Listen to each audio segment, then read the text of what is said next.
Magsigang naman tayo ng manok. Ang tawag ng iba rito, sinampalukan. Pero more on sinigang kasi marami siyang gulay. Ayan, maglagay tayo ng mantika. So, ito yung ating luya. Lagyan natin ng luya. Ito ng bawang. Sibuyas. Ilagay na natin yung manok. Isang buo to.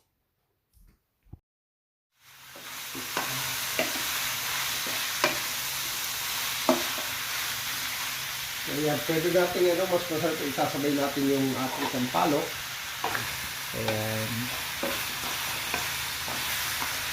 Takpan natin para lumambot yung sampalok. Ano? Ayan.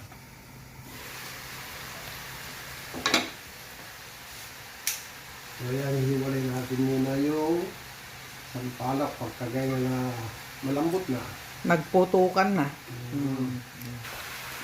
So, ayan, lagyan natin ng patis. Timplahan na rin ang patis.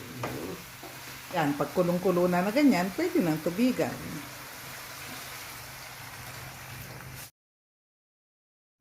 Pagka kumukulo ng ganyan, hina natin yung apoy. Check natin kung malambot na. Ayan, natutusok na. Pag natutusok na, okay na yan.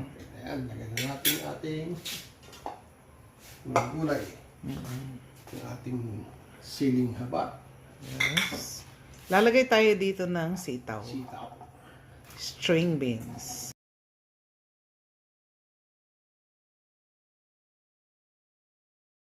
So maglalakas na rin tayo ng apoy niyan. Malambot na yung ating sitaw. Lagyan tayo ng asin. Kasi medyo matabang. Saka yung pechay. Gusto ko rito maraming pechay. Ayan. Kasi alam mo ba, pag kumakain ako ng ganito, halos yung gulay lang yung kinakain ko. Yes, matakaw ako sa gulay. Ulit. Okay. Palalambutin na lang yan, tapos okay na yan. Ayan, luto na yung ating gulay. Pwede na tayo maglagay ng asim. Laging huli yung asim. Tansyahin nyo lang yung yung asim na gusto nyo. Ito, medyo maasim yung sampalok na kuha namin, kaya kalahati lang muna. And then, titimplahin na lang. Ayan.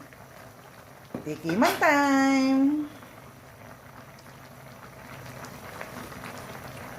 Oh, okay. Sarap. So okay na yung asim mo. Okay na. So, nasa sa inyo magtansya ng asim. Ano po? So, okay na po ito. Tapos na tayo. Thank you very much. Maraming salamat po.